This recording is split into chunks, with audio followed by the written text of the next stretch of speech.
Começa agora o programa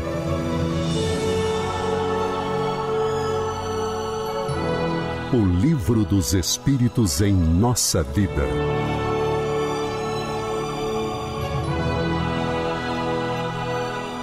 Estamos de volta com o programa O Livro dos Espíritos em Nossa Vida. Continuamos estudando a temática do sono e dos sonhos. Conforme anunciamos na semana passada, hoje nós vamos iniciar o nosso programa perguntando se para que sonhemos é necessário o sono profundo ou não, ou uma simples sonolência, um simples cochilo é necessário para que o espírito emancipe-se e viva as suas experiências. Sobre isso que nós vamos falar neste programa de hoje, e para isso, mais uma vez convido o meu amigo, o meu irmão Alcir Almeida, para que nos acompanhe nesta viagem nas estradas do Livro dos Espíritos. Seja bem-vindo, Almeida. Obrigado, Ricardo. Muito obrigado a todos vocês que nos acompanham pelas mídias da Comunhão Espírita de Brasília. É sempre uma alegria estar aqui com vocês. Vamos, então, conversar sobre Livro dos Espíritos, e dentro do Livro dos Espíritos, que é uma cidade de conhecimento, eu acho que a gente vai ficar na Avenida dos Sonhos mesmo. Continuaremos na Avenida dos Sonhos, Almeida. Mas podemos, então, Almeida, iniciar? Vamos. Então, na questão 407, o Kardec perguntou: o sono completo é necessário para a emancipação do espírito? Ou um cochilo já é suficiente para ele evadir-se e viver as suas experiências com mais liberdade, Almeida? Olha, eu vou começar com... Vocês vão pensar que é anedota. Mas você, Ricardo, sabe que coisas assim acontecem. Certa feita, eu estava de pé numa formatura, eu sonhei naquela formatura.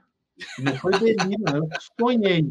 Eu acordei porque o corpo balançou, deu aquele susto, eu acordei. Gente, o espírito, como já dissemos em semanas anteriores, ele é um prisioneiro dentro do corpo. Qualquer possibilidade que ele tenha, ele escapola, ele desdobra. Podendo, ele desdobra, né? Tendo a oportunidade, ele sai sim, né? Então, qualquer relaxamento, e aqui vamos falar de coisa boa, né? Vamos lembrar de Frei Antônio, que passou para a história como Santo Antônio, conhecido como, para nós que somos da civilização lusitânia, portuguesa, dessa civilização lusa, de língua portuguesa, para nós é Santo Antônio de Pádua. Não, Santo Antônio de Portugal, mas é conhecido também como Santo Antônio de Pádua. Vamos lembrar que o Santo Antônio de Pádua nasceu em Portugal, né? Então, o que é que acontece? O Santo Antônio, o milagre mais famoso dele, ele estava numa igreja durante uma missa, né? Todo mundo vendo ele ali, o frade ali sentado, quietinho. Ele se recolheu um pouquinho, estava ali em oração. Enxergaram ele em Portugal, ele entrou no meio do julgamento do pai dele, né? Defendendo, apresentando argumentos para inocentar o pai. Teve o fenômeno da bilocação. E vamos lembrar, a partir daí veio aquele provérbio, já que semana passada eu estava com o provérbio, vamos continuar com os provérbios, né? Santo Antônio é a origem daquele provérbio de tirar o pai da forca. Porque Não sabia. Ele tirou o pai da forca com esse milagre. Ele foi lá defender o pai e tirou o pai da forca. Respondendo a pergunta nossa aqui, qualquer possibilidade, o espírito foge sim, tá? Eu não tenho a menor dúvida com isso, porque a formatura já durava mais de 2 horas, um sol quente pra caramba em Pirassununga, e eu sonhei durante aquela formatura. Você citou o Santo Antônio. Isso. E esses exemplos não tem como não lembrar de alguém mais próximo de nós, que é Eurípides Barçanufo. Isso, no meio das aulas, o homem E evaporava, ia na embora. cidade de Sacramento, em Minas Gerais, né, no início do século passado, e ele fazia isso com muita frequência. Tem um dos fatos do Barçanufo, que certa vez ele estava dando aula, estava na sala de aula, era por volta das 9 horas da manhã, e perto dali, não muito perto, umas 3 léguas, para quem não sabe, uma légua, ela se compõe de 6 quilômetros, então 3 léguas, 18 quilômetros. Uma senhora estava em trabalho de parto, Isso. e o parto complicou-se, e a parteira ficou temerosa, e mandou que o marido pegasse o cavalo e fosse em busca de ajuda, chamar o Eurípides para ajudá-lo. Ora, você transcorrer 18 quilômetros a cavalo, você vai levar aí pelo menos algumas horas para você fazer isso. E o senhor saiu em busca de ajuda, e ele foi. Quando ele chegou da escola onde o Eurípides estava dando aula, o Eurípides o recebeu e disse: calma, homem, não se preocupe, volte para casa, que o seu filho já nasceu. E está muito bem, foi muito bem varão atendido. que está muito bem, né? E ele disse: não, mas como? Eu saí de lá, estava complicado o parto. Não se preocupe. Não, o senhor vai ter que ir comigo. O senhor vai ter que ir comigo. Não tem esse negócio, não. Eu fiquei 3 léguas em cima dessa égua, o senhor vai comigo agora. E quando ele volta para casa, né? E aí as pessoas dizem, né, que enquanto ele estava indo, enquanto ele não voltava, o Eurípides tinha estado lá, tinha feito o parto e retornou para a sua aula lá nas escolas. Então, são fatos que a espiritualidade nos oferece, gente, como demonstração do poder de Deus, como demonstração de como funcionam as leis da natureza, leis que a gente está apenas bordejando. Nós não conhecemos nada dessas da execução dessas leis no nosso dia a dia. Então, você citou o Santo Antônio, nós temos aqui Eurípides Barçanufo com exemplos maravilhosos dessa natureza. Mas voltemos à questão. O sono completo é necessário para a emancipação do espírito? E ele diz: não é necessário.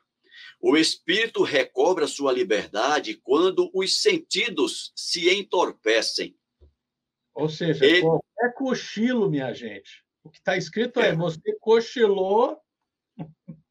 Mas aí, quando você falou qualquer cochilo, Almeida, me veio aqui uma ideia. Estou ouvindo.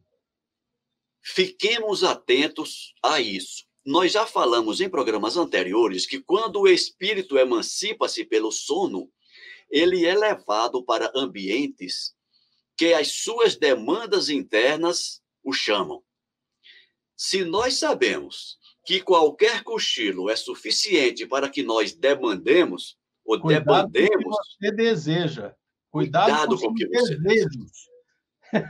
Cuidado com os seus pensamentos. Cuidado com os desejos, cuidado com os pensamentos, cuidado com aqueles sentimentos ocultos que você alimenta, porque esses sentimentos ocultos, eles ficam ocultos apenas para os encarnados que te envolvem. Para si mesmo, não é oculto. Para a espiritualidade desencarnada que nos acompanha, ele não é oculto.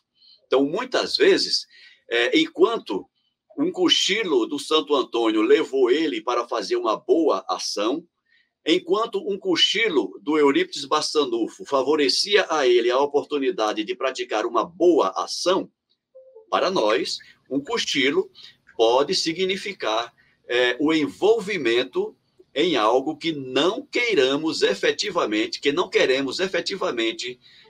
nos envolver. Então, esse comentário aqui é apenas para que nós atentemos para esse detalhe da nossa realidade. Continuamos, Almeida.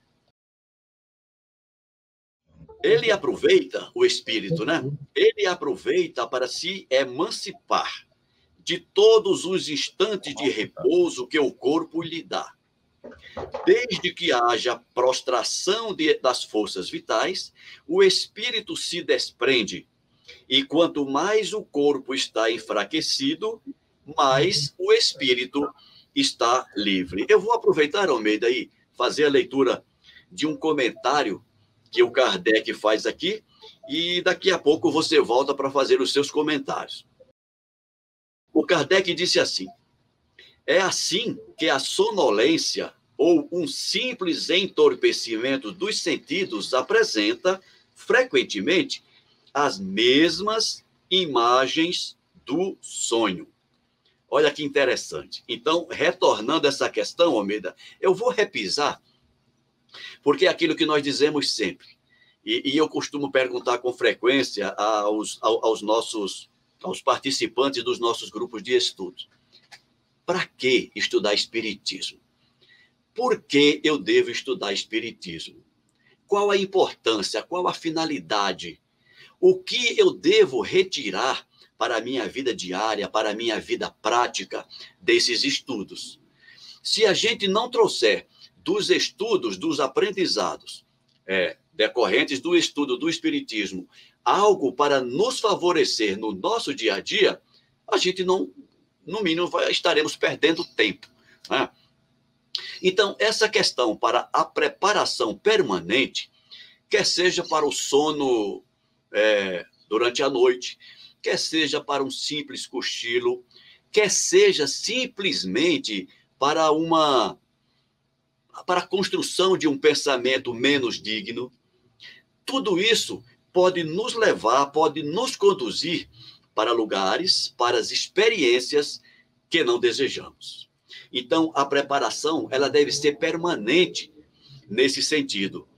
Principalmente se você é aquela que costuma tirar um cochilo ali em determinada hora do dia, a partir de agora, prepare-se para isso. A preparação, ela deve ser permanente, porque a qualquer momento você pode relaxar, como ele diz aqui, as forças vitais, relaxa as forças vitais, e o espírito emancipa-se, evade-se do corpo e pode viver experiências que não sejam muito favoráveis para você. Então, fica aqui essa dica, fica aqui essa orientação, fica aqui esse ensinamento como algo que decorre do estudo da doutrina espírita e que deve nos guiar no nosso dia a dia.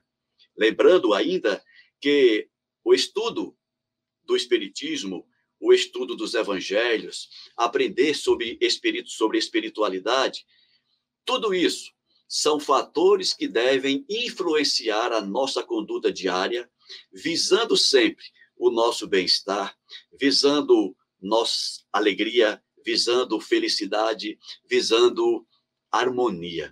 Então, é para isso que nós estudamos, é para isso que nós buscamos sempre, e principalmente na doutrina espírita, informações que possamos, com essas informações, construir um conhecimento que nos favoreça bem-estar, alegria, felicidade e harmonia.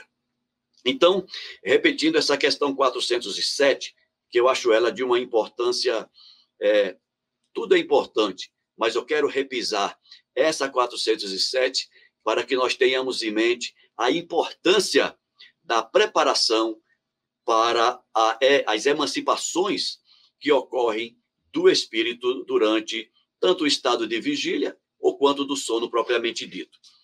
Repetindo, o sono completo é necessário para a emancipação do espírito? Foi a pergunta que o Kardec fez. E eles responderam: não. O espírito recobra sua liberdade quando os sentidos se entorpecem. Ele aproveita para se emancipar de todos os instantes de repouso que o corpo lhe dá. Desde que haja prostração das forças vitais, o espírito se desprende e quanto mais o corpo está enfraquecido, mais o espírito está livre.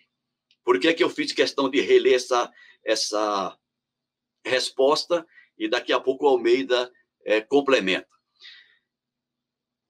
Quanto mais o corpo está enfraquecido, o espírito mais ele se liberta. Nós estamos falando de sono e de sonhos. Mas esta frase que a espiritualidade nos dá, quando fala do corpo enfraquecido, nos remete para outras situações. Por exemplo, estado de saúde debilitado. O corpo está enfraquecido. Situações de senilidade.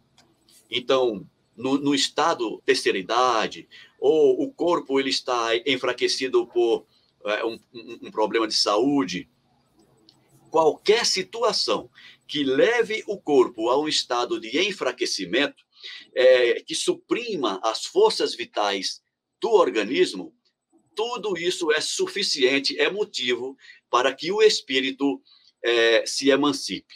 E eu quero aproveitar, Almeida, aproveitando essa deixa que a espiritualidade nos deu nesse comentário, ressaltar o seguinte: a minha família toda é católica, meus pais católicos, mas eu comentava muito com eles sobre espiritismo. E o meu pai, hoje já desencarnado, ele sempre teve um bom humor, muito aflorado, e ele brincava muito comigo quando eu citava alguma coisa de espiritismo. Ele sempre brincava, e aí, alguém já voltou de lá para dizer que é assim, etc. Ele fazia essas brincadeiras. Pois bem, o tempo passou, e quando ele estava ali próximo dos 90 anos de idade, ele foi acometido por alguns problemas de saúde que o deixaram debilitado. E algumas vezes, eu chegava lá na casa dele para visitá-lo, e mais uma vez eu estava lá, e ele estava assim um tanto pensativo, já bem debilitadozinho. Aí ele levantou a cabeça, olhou para mim, sorriu, e ele disse mais ou menos assim: você tinha razão. Eles estão aqui. Eles vieram me visitar. E eu falei: quem, pai? Quem está aí? Aí ele citou o sogro dele, né? O pai da minha mãe, o meu avô, a minha avó, e citou a mãe dele também, que havia desencarnado quando ele ainda era criança, né? E aquilo foi um momento de alegria, porque ele teve, durante a vida orgânica ainda, a oportunidade de presenciar, de certificar isso. Aí alguém pode perguntar: ora, então foi nesse momento que ele se tornou médium? E aí a gente volta para Kardec para dizer: não, médium ele sempre foi. Só que ele não teve a oportunidade durante a sua vida de aprimorar, de desenvolver, de educar essa mediunidade, mas que, voltando agora para o comentário do Livro dos Espíritos, mas que, com o enfraquecimento das energias vitais, pela idade e pelo problema de saúde, o espírito tornou-se mais livre, mais liberto. Então, naquele momento, a matéria não impunha ao espírito mais tanta dificuldade, não impunha mais tanto obstáculo para que ele pudesse ter acesso a essa realidade espiritual. Então, é isso que eu queria reforçar, Almeida, que eu achei essa pergunta extremamente oportuna para a gente trazer para o nosso público essas reflexões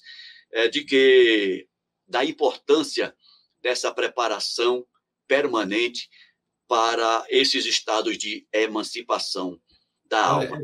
Falei muito, Almeida, agora está contigo. Essa observação sua, em primeiro lugar, desculpa aí, gente, tivemos um problema técnico aqui, mudamos de posição aqui no estúdio, mas estamos aqui à luta. Essa sua observação é perfeita. Perfeita porque, se eu fosse fazer uma comparação, nós temos a carne sempre como um lastro seguro, porque eu imagino que eu estou na Polônia, meu corpo continua aqui, ele me lastreia para eu ficar aqui. Eu penso que eu estou indo para os Estados Unidos e o meu corpo está me segurando aqui, né? Agora, o nosso pensamento, ele é indisciplinado. No mesmo momento que eu estou imaginando uma coisa boa, né? Um equilíbrio, estamos aqui falando de Eurípides, estamos aqui falando de Santo Antônio, estamos nos elevando. Mas, se não tivermos a disciplina mental de estabelecer um padrão vibratório adequado, a gente dispara, a gente vai onde o nosso pensamento nos carrega. Passamos a ser, em vez de artífices do nosso destino, passamos a ser passageiros do nosso pensamento descontrolado. Então, como você muito bem colocou aí, todo momento em que estamos nos aproximando de um desprendimento, estamos nos aproximando da oportunidade de estarmos em sono, é de se disciplinar, porque somos um foguete que vai sair exatamente na direção em que o pensamento nos aponta. Se não tivermos um pensamento disciplinado, eu não sei se algum dia você fez essa brincadeira, com certeza deve ter feito, pegar um balão de gás, soprar até que ele fique bem cheio e largar ele de boca aberta. A trajetória que ele faz é completamente errática. Você não sabe para onde ele vai parar. Ele anda para tudo quanto é lado. Zigue-zague. Então, ele faz um zigue-zague completamente louco que ninguém consegue antecipar para onde ele vai parar. Em que lugar que ele vai ser conduzido, né? Porque são os impulsos daqueles gases saindo de forma violenta que levam o balão para qualquer canto. De forma semelhante, muito mais elevada, em distâncias muito maiores, em velocidades infinitamente maiores, porque é literalmente a velocidade do pensamento. Quando a gente se desdobra, a gente vai, né? E foram muito bons esses exemplos que você colocou aí, né? E mais ainda, quando a gente vai se aproximando do enfraquecimento dos liames entre a carne e o espírito, essa realidade começa a se tornar mais presente. Por isso, pessoas que estão doentes começam a perceber realidades outras com muita facilidade. É o afrouxamento dos liames da carne e do espírito, né? É isso que está acontecendo de fato. Experiências de quase morte são aí relatadas, vivenciadas por pessoas todos os dias em todos os locais do planeta. Se você entrar experiência de quase morte, você vai encontrar experiências incríveis. Ai, Alcílio, isso aí é invenção, isso aí é imaginação da pessoa. Ok. Então, vamos lá. Uma criança de 8 anos entrou em coma, teve um acidente, caiu, entrou em coma, parou, teve uma parada cardiorrespiratória dentro da emergência. Quando ele voltou, ele começou a contar tudo o que aconteceu. Ele estava num estado alterado de consciência e registrou tudo o que aconteceu durante os procedimentos. Aí ele vira e fala, pois a enfermeira fulana não encontrou o equipamento tal. Ela não encontrou. Pois ele está em cima do armário tal, ele está dentro de um invólucro vermelho e está em cima do armário tal. Uma criança de 8 anos que fisicamente não poderia enxergar o que estava em cima do armário e, mais ainda, estava falando de algo que nenhuma das pessoas encarnadas que estavam presentes sabiam a resposta.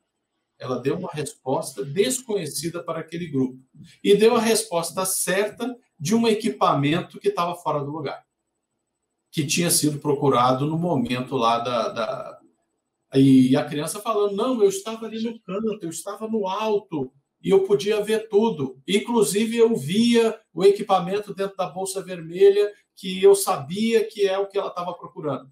Como é que a criança de 8 anos ia saber isso, né?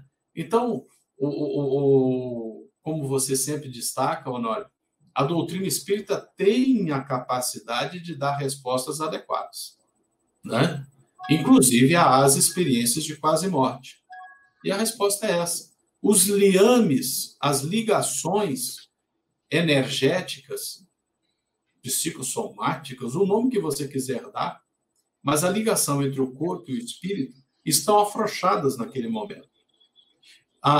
Toda a interferência que existe entre a matéria e o espírito não está atenuada, porque o corpo está começando a separar do espírito, o espírito está começando a se libertar do corpo, né? Então, ele começa a perceber o mundo espiritual com muito maior amplitude, né? E isso fica registrado na mente. Quando volta para o corpo, parcialmente ele se lembra. Alguns mais, alguns menos. Ok, excelente, Almeida. Eu acho que dá tempo de a gente comentar 408 ainda, Almeida.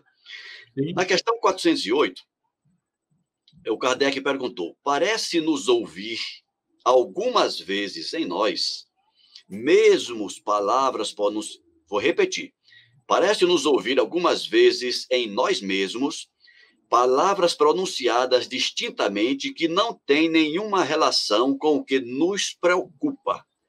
De onde vem isso? Resposta: sim, e mesmo frases inteiras, sobretudo quando os sentidos começam a se entorpecer. Algumas vezes, um fraco eco de um espírito que veio comunicar-se contigo.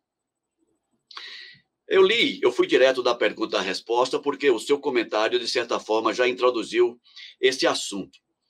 Então, algumas vezes, aquilo que nós chamamos de insight, eu tive um insight, eu tive uma ideia, eu estava aqui e do nada me veio determinada coisa. Por exemplo, acontecia muito comigo na minha adolescência. Eu estava dormindo e acordava no meio da noite com uma ideia. E no início eu dizia assim: rapaz, essa ideia é bacana, acho que amanhã de manhã, quando eu acordar, eu vou lá escrever. Chegava de manhã, não tinha mais nada. A partir daí, eu comecei a aproveitar. E quando eu acordava à noite, com aquela ideia, eu levantava, pegava um papel, escrevia 1, 2 páginas e ia dormir de novo. No dia seguinte, eu ia lá ver o que eu tinha escrito, Almeida, e algumas vezes não corrigia nem as vírgulas. E eram ideias que eu dizia assim: caramba, como é que eu tive essa ideia? Naquele tempo eu não conhecia o espiritismo. Então, hoje, a gente já imagina de onde é que vem essas coisas, né? De onde é que vem essas ideias, frases inteiras, como ele diz aqui, que muitas vezes, no momento de emancipação, nos comunicamos com os nossos amigos, eles nos trazem aquelas ideias, e que se nós não registramos fisicamente, elas se perdem. Porque essa forma de a informação chegar para nós, como nós já falamos em programas anteriores, não impactam a nossa matéria cerebral pelos 5 sentidos. Perfeito. E eu gostaria, concordando com tudo que você falou, eu só gostaria de alargar essa resposta, porque o Kardec, com muita sabedoria, ele colocou a expressão algumas vezes. Não é sempre. Né? Não é sempre. Não é sempre. E é interessante, tá na minha pilha lá, agora eu vou apelar, viu, Honório? Você agora vai ficar bravo comigo. Na minha pilha de leitura, um dos próximos livros é Fernando Aksakov. Fernando ou Alexander? Espiritismo e Animismo. Me corrija, é Alexander Aksakov? Alexander, eu falei Fernando, né? Não, Foi. Desculpa, Alexander Aksakov, perdão. Alexander Aksakov. Esse negócio de sair de um lugar para o outro, as ideias ficaram lá. Mas o espiritismo e animismo, muitas vezes, e o sonho é ideal para acontecer coisas dessa natureza também, muitas vezes você acessa o seu próprio arquivo completo, né? Sim, sem dúvida. Né? Vamos lá que existem... O animismo é muito pouco estudado, menos ainda compreendido dentro do movimento espírita.